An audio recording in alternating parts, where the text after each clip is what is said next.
एक समय की बात है, राजा अकबर अपने दरबार में बैठकर कुछ विचार कर रहे थे।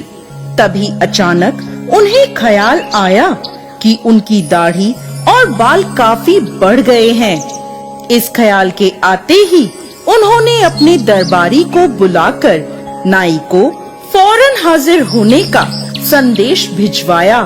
राजा का संदेश मिलते ही नाई महल में पहुंच गया।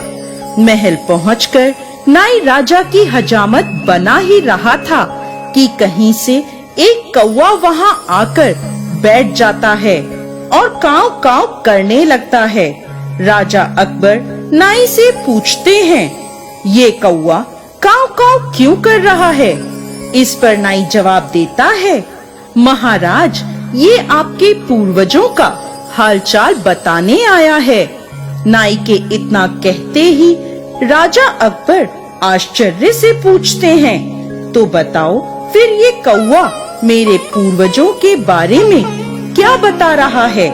राजा के इस सवाल पर नाई कहता है, ये कौवा कह रहा है कि आपके पूर्वज स्वर्ग में मुसीबत में हैं और काफी परेशान हैं। उनका हालचाल लेने के लिए आपको अपने किसी करीबी को स्वर्ग भेजना होगा।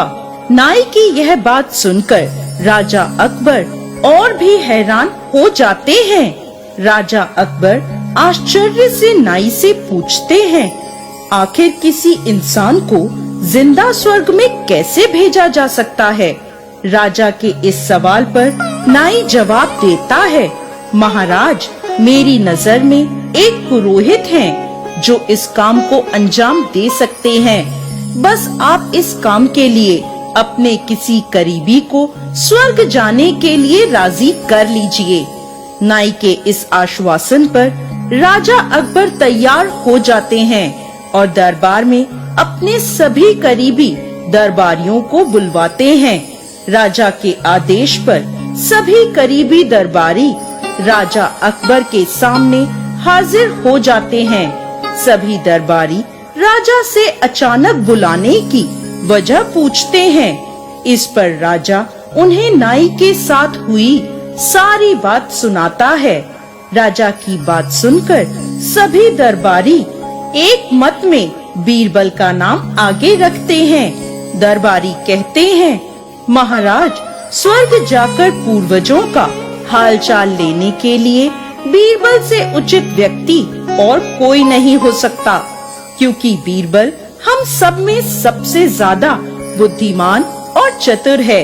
इसलिए स्वर्ग में आपके पूर्वजों का हालचाल लेकर वो उनकी परेशानी का हल आसानी से निकाल सकता है। राजा अकबर दरबारियों की इस सलाह को मानते हुए बीरबल को स्वर्ग भेजने की तैयारी कर लेते हैं। इस बात का पता चलते ही बीरबल शहंशाह अकबर से पुरोहित को बुलवाकर स्वर्ग भेजने की विधि के बारे में पूछते हैं। बीरबल की इस बात पर राजमहल में पुरोहित को बुलवाया जाता है और उससे स्वर्ग जाने की विधि के बारे में पूछा जाता है। पुरोहित बताता है, आपको खुले मैदान में मौजूद एक घास के ढेर में भेजा जाएगा। बाद में उस ढेर में आग लगा दी जाएगी। फिर कुछ मंत्रों की शक्ति से आपको स्वर्ग भेज दिया जाएगा। स्वर्ग जाने की पूरी प्रक्रिया जानने के बाद बीरबल राजा अकबर से करीब 11 दिन का समय मांगते हैं और पुरोहित को 11 दिन बाद बुलाने की बात रखते हैं और कहते हैं, मैं स्वर्ग जा रहा हूँ और कितने दिन मुझे लौटने में लगेंगे, इस बारे में निश्चित तौर पर कुछ भी कहा नहीं जा सकता। इसलिए स्वर्ग जाने से पहले एक बार मैं अपने परिवार से मिलना चाहता हूँ और कुछ समय उनके साथ बिताना चाहता हूँ। बीरबल अपने घर जाने के लिए महल से रवाना हो जाते हैं। देखते देखते 11 दिन बीत जाते हैं। 12वें दिन बीरबल स्वर्ग जाने के लिए राजा अकबर के सामने हाजिर होते हैं। पुरोहित को बुलाया जाता है और बीरबल को स्वर्ग भेजने की तैयारी की जाने लगती है। बीरबल को स्वर्ग भेजने के लिए राजमहल से कुछ दूर घास के एक ढेर के अंदर बीरबल को भिजवाया जाता है। घास के ढेर के अंदर जाते ही पुरोहित घास के ढेर में आग लगा देते हैं और बीरबल को स्वर्ग भेजने की प्रक्रिया पूरी होती है। धीरे धीरे 2 महीने बीत जाते हैं और राजा अकबर को बीरबल की चिंता होने लगती है। तभी अचानक बीरबल दरबार में हाजिर हो जाता है। राजा अकबर बीरबल को देखकर प्रसन्न होते हैं और अपने पूर्वजों का हाल चाल पूछते हैं। तब बीरबल बताते हैं, महाराज, आपके पूर्वज काफी खुश हैं और मजे में हैं। उन्हें स्वर्ग में बस एक ही तकलीफ है कि उनकी दाढ़ी और बाल काफी बड़े हो गए हैं, जिन्हें काटने वाला स्वर्ग में कोई नहीं है। इसलिए वहाँ उन्हें एक नाई की जरूरत है।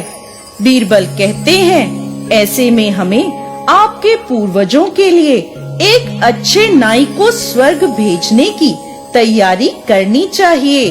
बीरबल की इस बात पर राजा नाई को स्वर्ग जाने का आदेश देते हैं। राजा का आदेश सुनकर नाई घबरा जाता है और राजा के पैरों में गिरकर माफी मांगने लगता है। नाई राजा से कहता है कि यह सब कुछ उसने राजा के वजीरों के कहने पर किया था। यह सब उन्हीं की साजिश थी ताकि वह बीरबल को रास्ते से हटा सके। अब राजा अकबर के सामने सारी सच्चाई आ चुकी थी। ये सब जानने के बाद राजा अकबर ने वजीरों को दंड देने का आदेश दिया।